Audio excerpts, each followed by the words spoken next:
Assalamualaikum warahmatullahi wabarakatuh.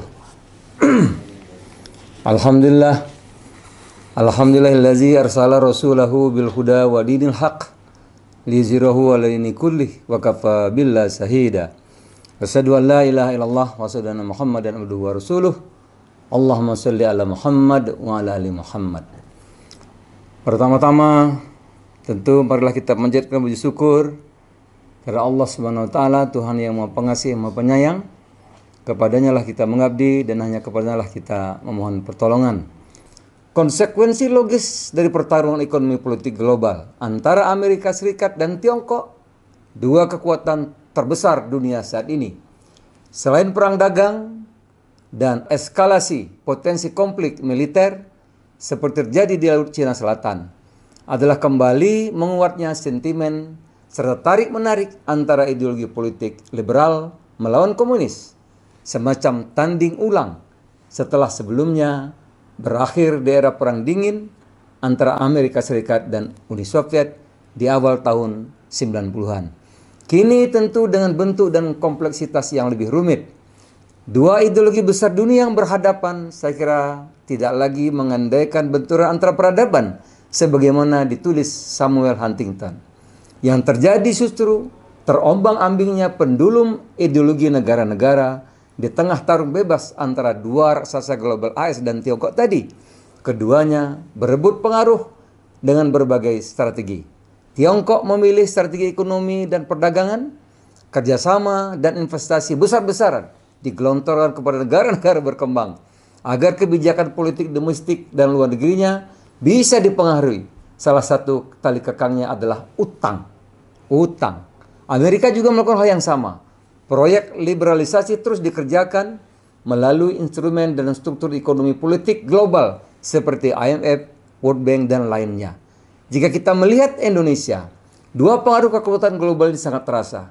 Skema utang luar negeri dan investasi Tiongkok, termasuk potensi dana besar yang akan masuk melalui Sovereign Wealth Fund atau SWF yang bernilai miliaran dolar. Jika tidak dikelola dan diantisipasi dengan baik, konsekuensinya saudara-saudara bisa mengancam keajegan ideologi kita dalam berbangsa bernegara. Gelombang pekerja asing akibat syarat mengaliri investasi seperti yang pernah terjadi di waktu-waktu belakang ini bisa mengancam kedaulatan kita dalam berbangsa bernegara. Potensi ketidakadilan dan keberpihakan kepada rakyat Indonesia menjadi ancaman yang serius untuk kita sikapi bersama. Di sisi lain, lobi-lobi kelompok kanan untuk melakukan liberalisasi ekonomi dan politik juga sangat terasa. Pemberlakuan Omnibus Law, undang-undang penanaman modal asing, skema ekonomi nasional yang terlalu pro pada investasi asing, serta utang luar negeri juga terus mengancam kita dengan mendorong perubahan kultur sosial politik kita yang juga sangat liberal. Termasuk cara kita dalam menyegarakan demokrasi yang kian meninggalkan semangat musyawarah mufakat sebagaimana diamanatkan sila keempat dalam Pancasila. Pilkada 2017, 2018, Pileg dan Pilpres 2019, serta Pilkada serentak 2020 yang telah lalu menunjukkan kepada kita karakter demokrasi yang culas dan hanya berpikir menang-menangan. Politik elektoral berubah sedemikian rupa menjadi semata ajang untuk memperebutkan kekuasaan belaka. Berebut lobi dan pengaruh dengan agenda yang berbeda. Tidak peduli masyarakat terpolarisasi secara hebat. Bahkan muncul benih-benih permusuhan dan kebencian yang ongkos sosial budaya sangat tinggi. Muncul karakter dukungan politik yang kuat dibarengi dengan mencuatnya perbedaan ideologi adalah konsekuensi dari daya tarik-menarik akibat polarisasi ini. Semangat nasionalisme jadi dipandang begitu sempit sekaligus berlebihan. Tajam mengatakan aku Pancasila sambil mengatakan yang lain anti Pancasila.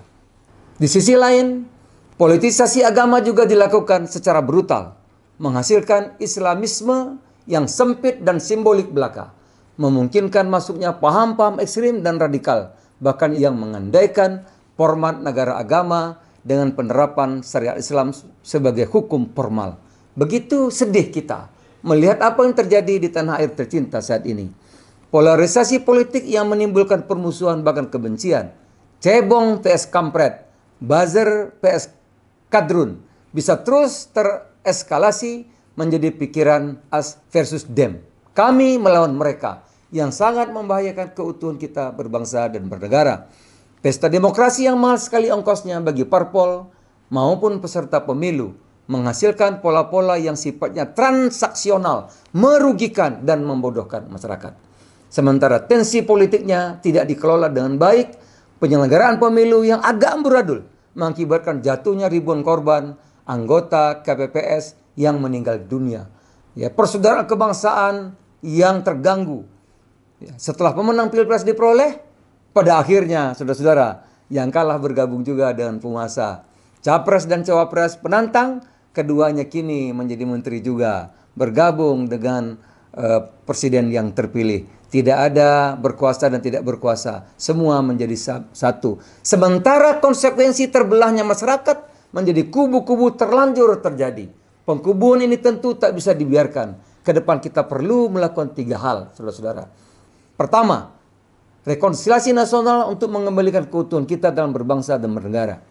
Para elit harus meminta maaf kepada masyarakat, berjanji tidak lagi menggunakan politik identitas, politik agama, politik sara untuk menyelenggarakan suksesi kekuasaan. Ongkos sosialnya besar sekali yang harus kita tanggung. Mulai hari ini masyarakat harus diajak bersatu kembali, menguatkan lagi spirit sila ketiga Pancasila, persatuan Indonesia. Kedua, spirit Bhinneka Tunggal Ika, nasionalisme yang berketuhanan adalah landasan ideologi yang final bagi Indonesia. Polarisasi yang terlanjur terjadi mengakibatkan kebingungan di tengah masyarakat untuk berpegang pada ideologi yang mana yang harus diacu dalam berbangsa dan bernegara. Posisi agama dan negara kembali dipersoalkan, padahal sudah final didiskusikan oleh para founding fathers kita terdahulu.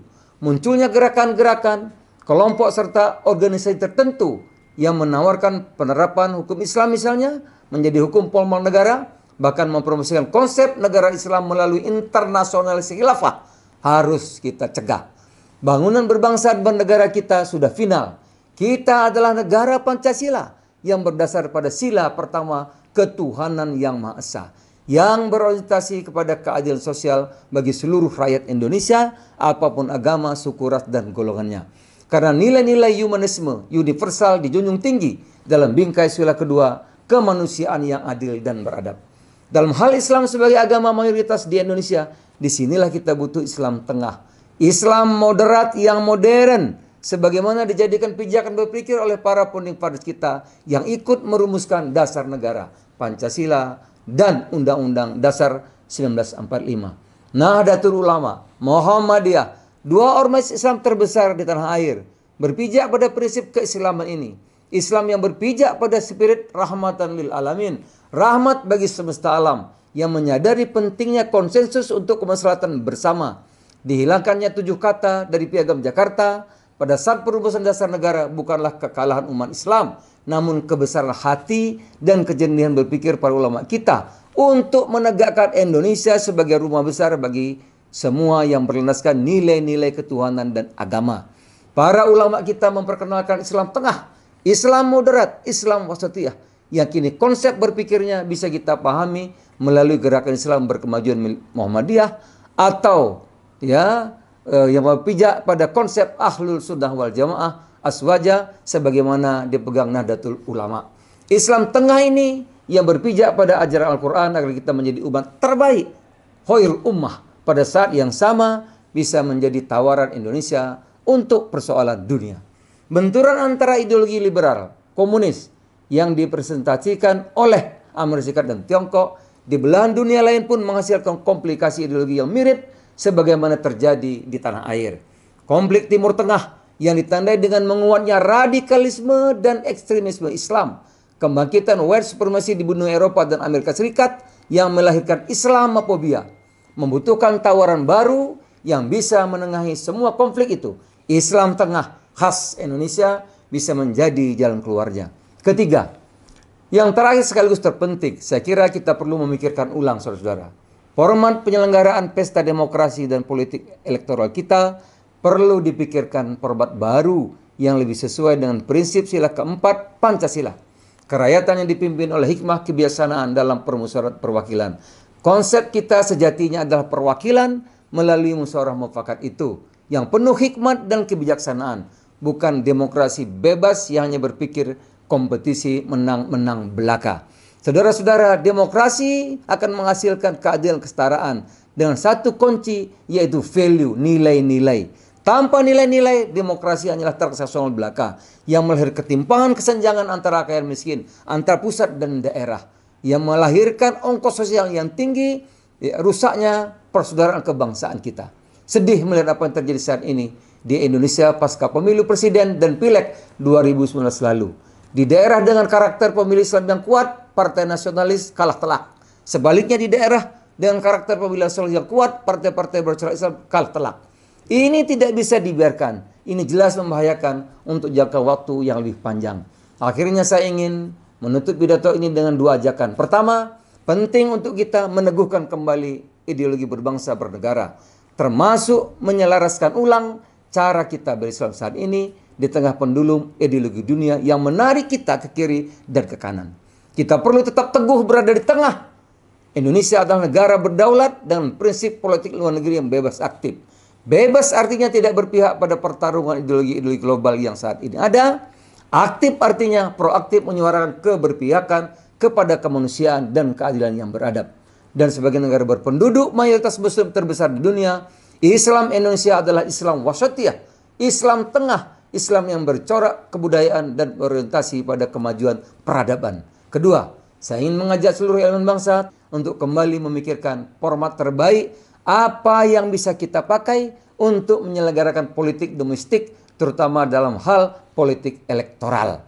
Apa sebenarnya terjemahan dari konsep musyawarah mufakat itu? Apa yang dimasukkan oleh para pendiri bangsa ini dengan hikmah kebijaksanaan dalam permusyawaratan perwakilan?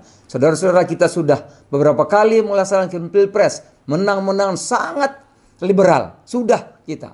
Ongkosnya begitu tinggi, banyak yang dipenjara, banyak yang meninggal, banyak yang terjadi kerusuhan kemarin pileg, pilkada, pilpres. Tapi akhirnya, saudara-saudara, akhirnya ya, yang kalah dan menang bersatu kembali. Masyarakat masih bermusuhan, cebong kampret masih berlanjut. Ini saya kira perlu kita pikirkan ulang. Semoga pertanyaan kita bisa kita jawab bersama-sama. Semoga kita semua bisa terus memberikan kontribusi terbaik untuk keislaman, kebangsaan, dan keindonesiaan. Semoga Indonesia senantiasa menjadi negara yang bersatu, berdaulat, adil, makmur, dan lebih maju di kemudian hari, menjadi gemah ripah lau jinawi, baldatun thayyibatun warubun ghafur. Wabillahi taufiq wal hidayah. Wassalamualaikum warahmatullahi wabarakatuh.